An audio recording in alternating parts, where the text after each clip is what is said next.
कुछ स्वादिष्ट है बनाना तो playrecipes.com पे जरूर है आना। काला धागा। बात थोड़ी पुरानी है। ठंड का मौसम था। गांव की चौपाल पर जल रहे अलाव को घेरकर बूढ़े, बच्चे तथा युवक बैठे थे। गांव में कई वीर ऐसे भी होते हैं जिनसे भूत ने कभी ना कभी बीड़ी मांगी होती है। किसी ने चुड़ैल को गाड़ी पर लिफ्ट दिया है तो किसी ने भूत के साथ खेतों में पानी लगाया है। ऐसे युवाओं में खुद को सबसे साहसी साबित करने की होड़ चल रही थी। बहुत देर से उनकी बातों को सुन रहे एक वृद्ध, जिनकी उम्र लगभग 70 वर्ष की थी, वो इन युवाओं से बोल पड़े। बातों से तो हर कोई बहादुर बन सकता है, ऐसे किसी को कैसे हम साहसी मान ले। अगर तुम लोग ये साबित करना चाहते हो तो तुम्हें एक परीक्षा देनी पड़ेगी। जो अव्वल आएगा वही गांव का सबसे बहादुर युवक माना जाएगा। बताओ, क्या तुम तैयार हो? सभी उत्सुकता से उनकी ओर देखने लगे। पर परीक्षा क्या होगी? तो सुनो, आज शाम को जब मैं मवेशी चराने नदी के किनारे गया तो नदी के टेढ़वा घाट पर मैंने एक लाश देखी। शायद वो लाश कहीं से बहकर आई है और किनारे की झाड़ियों में अटक गई है। वो एक वृद्ध की लाश है। तुम में से जो इसी वक्त उस जगह पर जाकर लाश के बाएं हाथ में ये काला धागा बांधकर आएगा वही सबसे साहसी माना जाएगा। क्या तुम में से कोई ये कर सकता है? शर्त सुन, वहाँ पर सन्नाटा छा गया। नदी, जो वैसे भी बीहड़ और वीराने से होकर बहती है, और उसमें से भी टेढ़वा घाट जहाँ लोग दिन में भी जाने से डरते हैं, वहाँ इस समय भला कौन जाना चाहेगा? ऊपर से उस जगह से संबंधित अनेक डरावनी कहानियां प्रचलित थी जो लोगों में भय पैदा करती थी।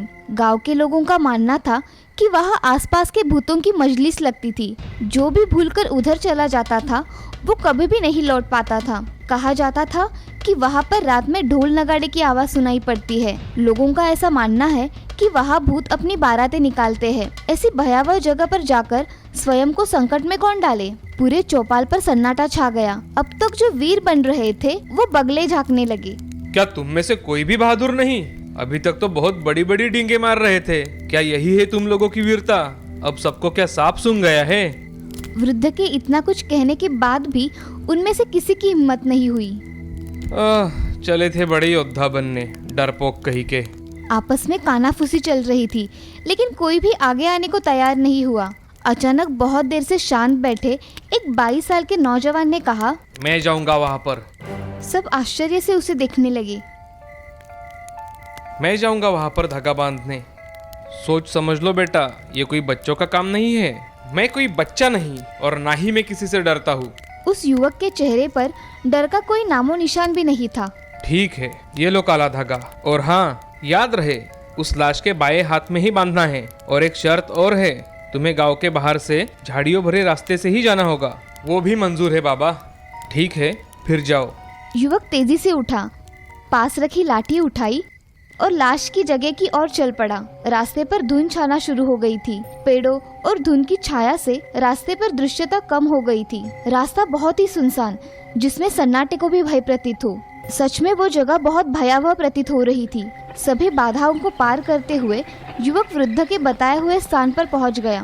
नदी एकदम शांत थी। युवक नदी के तट को टटोलकर लाश ढूंढने की कोशिश करने लगा। अचानक से उसकी नजर नदी के किनारे पर पड़ी हुई लाश पर पड़ी। लाश किनारे पर आधे मुंह पड़ी थी। युवक को बाएं हाथ में धागा बांधना था जो नीचे दबा था। युवक लाश को पलटकर सीधा करने लगा। तभी अचानक से लाश ने उसका हाथ पकड़ लिया। शीघ्र ही युवक ने उसकी पकड़ से अपना हाथ छुड़ा लिया। युवक की आंखों के सामने लाश खड़ी हो गई।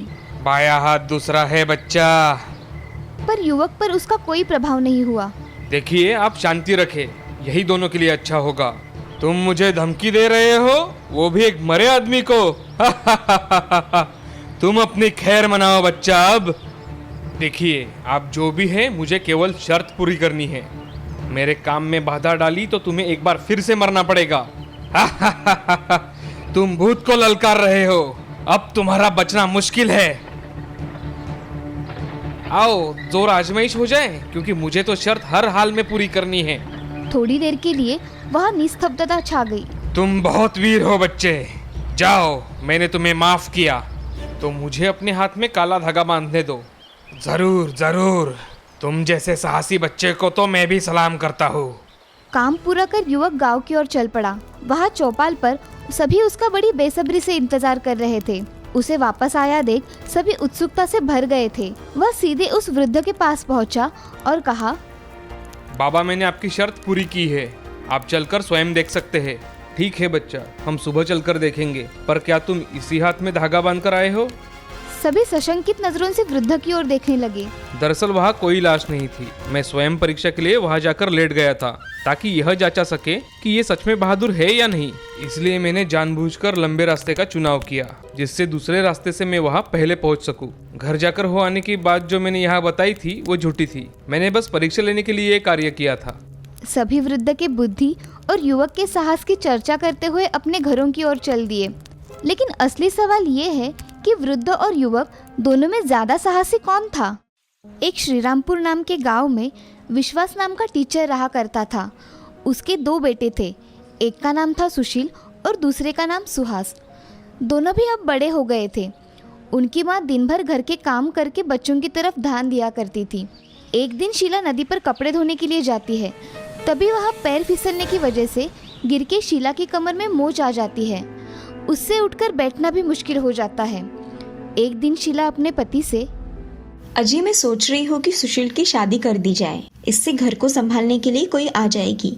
हाँ शीला, तुम सही कह रही हो, मगर इस बारे में मुझे सुशील से बात करनी पड़ेगी। मैं देखता हूँ, तुम चिंता मत करो। तभी सुशील घर आता है। सुशील अपनी माँ से, क्या बातें शुरू थी मेरे बारे में? मैं आया तो अचानक बंद हो गई। सुशील बेटा, अब तुम्हारी माँ से घर का काम नहीं होता, और अब तुम्हारी शादी की भी उम्र हो गई है, तो क्यों ना तुम शादी कर लो। जैसा आप ठीक समझो पिताजी, आपने सोचा है तो ठीक ही होगा। ऐसा कहकर विश्वास भी उसके काम पर लग जाता है। कुछ दिनों बाद विश्वास एक अच्छी लड़की ढूंढकर उससे सुशील की शादी करवा देता है। सुशील और सुहानी बहुत खुश रहा करते थे। उनकी गृहस्थी बहुत अच्छे से चल रही थी। 2 महीनों बाद मास्टर विश्वास रिटायर्ड हो गए थे। अब वो दिन भर घर पर ही रहा करते थे।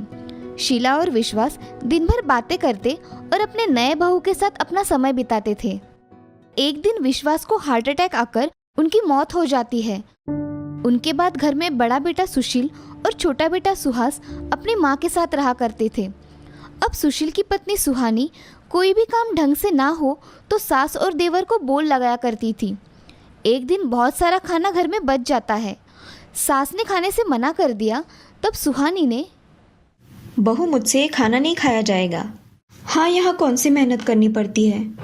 भाभी, माँ को कुछ मत कहो, वह खाना कल का है, उसकी तबीयत के लिए वह ठीक नहीं है। अरे यहाँ क्या सब फोकट में आता है? तुम्हें क्या मेहनत करनी पड़ती है?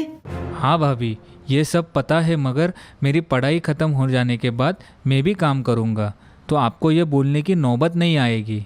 तेवर तो देखो, मुझसे आवाज ऊपर करके बात करते हैं। तुम रुको, मैं तुम्हारे भैया से बात करके इस समस्या का समाधान निकालती हूँ।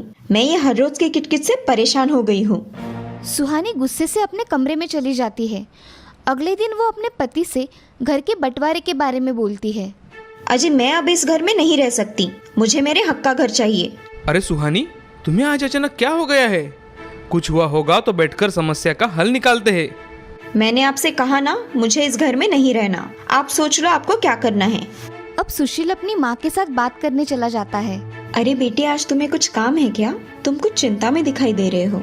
हाँ माँ, मैं सोच रहा हूँ कि मैं मेरा हिस्सा लेकर अलग हो जाऊँ, क्योंकि तुम्हारी और सुहानी की हर रोज की नोकझोंक मुझे पसंद नहीं, इसलिए मैं कह रहा हूँ। मगर भैया, इसकी कोई ज़रूरत नहीं है, हम एक साथ रहे, ये हमारे माँ पिताजी का सपना था। हाँ बेटे, तुम सही कह रहे हो। हम हमारी जायदाद के समान हिस्से कर देंगे। तुम तुम्हारा हिस्सा लेकर सुहानी के साथ खुश रहो। माँ, मैं जमीन में से 2 एकड़ जमीन ले लेता हूँ, बाकी की 3 एकड़ जमीन में सुहास को दे देता हूँ। ठीक है भैया, मुझे कोई आपत्ति नहीं है, मुझे तुम्हारा निर्णय मंजूर है। बेटा, तुमने सब तय कर ही लिया है तो यही ठीक होगा कि हम दोनों इसमें ना बोले। माँ, मैं कल ही हमारी दुकान का काम कर लूँगा और वहाँ रहने के लिए चला जाऊँगा। जैसा तुम्हें ठीक लगे बेटा। ऐसा कहकर सुशील वहाँ से चला जाता है। माँ और सुहास को बहुत दुख होता है कि सुशील उनसे ऐसी बातें कर रहा था। कुछ दिनों बाद सुशील अपने दुकान का काम पूरा करके वहाँ ही घर बनवा लेता है। दोनों भी वहाँ रहने के लिए चले जाते हैं। अब वो दोनों चले जाने के बाद शीला सुहास से, बेटा, मुझे ऐसा लगता है कि अब तुम काम पर ध्यान दो और साथ में तुम खेती भी कर सकते हो। मगर माँ, उस खेती में आज तक कुछ आया नहीं, तो अब क्या आएगा? तुम प्रयत्न करके तो देखो, तुम्हारे परिश्रम जाया नहीं जाएंगे। तुम मेहनत तो करो बेटा। माँ, तुम कह रही हो तो मैं प्रयत्न करके देख लेता हूँ। अगले दिन से सुहास अपने खेत में काम करने चला जाता है। सालों से बंजर पड़ी हुई जमीन उपजाऊ बनाने के लिए उसको बहुत मेहनत लगती है। सुहास हार ना मानकर बहुत मेहनत करता है और उस खेत में गेहूं के बीज लगाता है। उस खेत में सुहास दिन रात मेहनत करके गेहूं का अच्छा उत्पादन लेता है। सुहास अपना गेहूं बाजार में बेचने चला जाता है और तभी सुहास व्यापारी से बात करता है। रामदास सेठ, मैंने इस साल में खेत में गेहूं का उत्पादन किया है, क्या आप मेरे गेहूं खरीदेंगे? हाँ, खरीदूंगा, मगर मुझे गेहूं कैसा है यह देखना पड़ेगा। सुहास के लाए गेहूं उन्हें देखते ही पसंद आ जाते हैं। अरे सुहास, तुम्हारे गेहूं बहुत अच्छे हैं, मैं इनके अच्छे दाम दूंगा, मगर सारे गेहूं के बीज मुझे ही बेचना होगा, तो ही मैं तुम्हें अच्छे दाम दूंगा। जी सेठ जी, मैं आपको ही मेरे गेहूं के बीज बेचूंगा। अच्छा, तो मैं चलता हूँ। ऐसा कहकर सुहास वहां से अपनी 2 बोरी गेहूं के बीज सेठ को बेचकर वहां से चला जाता है। सुहास इस साल के पूरे गेहूं के बीज उस सेठ को बेचकर अच्छे पैसे कमा लेता है और अपनी मेहनत शुरू रखता है। अब वो कुछ दिनों में अच्छा कमाने के कारण अपना खुद का घर और खेती बढ़ा लेता है। इधर सुशील गांव में दुकान में अच्छा घर बनाकर रहने लगता है, लेकिन उसका धंधा कुछ अच्छा नहीं चल रहा था। उसी के कारण वो बहुत परेशान रहने लगा था। तभी उसे पता चलता है कि सुहास ने खेती करके बहुत तरक्की कर ली है और वो घर जाकर, सुहानी, तुम्हें पता है सुहास का कारोबार बहुत बड़ा हो गया है, क्यों ना हम सुहास से मदद मांगते हैं? तुम कह रहे हो तो हम मांगेंगे उनसे मदद, मगर क्या वो हमें मदद करेंगे? हाँ, क्यों नहीं, वो मेरा भाई है, वो मेरी मदद जरूर करेगा। सुशील सुहानी के साथ सुहास के घर चले जाते हैं और वहां जाकर, माँ, मुझे माफ कर दो, मुझे माफ कर दो मेरे भाई। अरे भैया, तुम यहाँ आओ ना। आज कैसे आना हुआ बेटा? माँ, मुझे मेरी गलती का पूरा एहसास हो गया है, हम दोनों को माफ कर दो। हाँ माँ, मुझे माफ कर दो, हमसे बहुत बड़ी गलती हो गई। तुमको एहसास हो गया है, यही बहुत है मेरे लिए। अब हम साथ साथ रहेंगे, आपको कोई आपत्ति नहीं है ना भाभी? नहीं सुहास, मुझे कोई आपत्ति नहीं है, हम अब साथ साथ रहेंगे और मेरे बुरे बर्ताव के लिए मुझे माफ कर दीजिए। ऐसा कहकर सुहास और सुशील मन के सारे गिले शिकवे मिटाकर फिर से एक साथ रहने लगते हैं। अब उनका परिवार एक खुशहाल परिवार बन जाता है। इस कहानी से हमें ये सीख मिलती है कि जिंदगी में हमेशा अपनों की कदर करनी चाहिए, क्योंकि संकट के समय वही हमारी मदद करते हैं। श्रीरामपुर नाम के गांव में शिवा और उसकी पत्नी गौरी रहा करती थी। उनको एक 15 साल की लड़की थी जिसका नाम था स्वीटी। उनके घर के बाजू में उसका दोस्त शंकर और उसकी पत्नी जानकी रहा करती थी। उनको भी एक बेटा था जिसका नाम था गणेश। गणेश बहुत ही समझदार और होशियार लड़का था, मगर उसका खुद पर विश्वास बहुत ही कम था। एक दिन उसके पिताजी और गणेश बाहर घूमने जाते हैं। तभी शंकर गणेश से, बेटे, अगले सप्ताह तुम्हारी परीक्षा है ना, तुम्हारी तैयारी कैसे चल रही है बेटा? बाबा, मैं तैयारी कर रहा हूँ। अच्छी तरीके से पढ़ाई करना बेटा, परीक्षा में अच्छे मार्क्स आने चाहिए। हाँ बाबा, मैं अच्छी पढ़ाई करूँगा। अच्छा चलो, अब घर चलते हैं, बहुत देर हो गई है, जानकी राह देख रही होगी। हाँ बाबा, चलते हैं। दोनों बातें करते करते घर आ जाते हैं और खाना खाकर सो जाते हैं। अगले दिन गणेश स्कूल में चला जाता है। गणेश और स्वीटी एक ही क्लास में पढ़ा करते थे। आज गणेश स्वीटी को सोच में डूबा दिखाई देता है।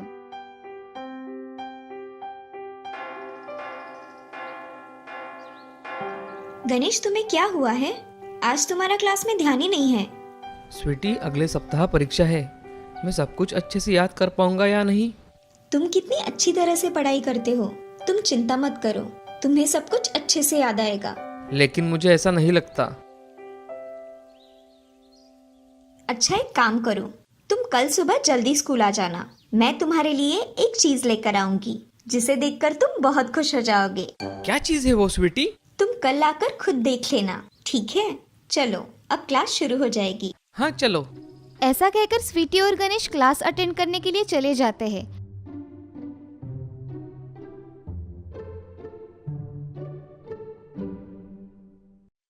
उनके स्कूल की छुट्टी हो जाने के बाद वो दोनों घर चले जाते हैं।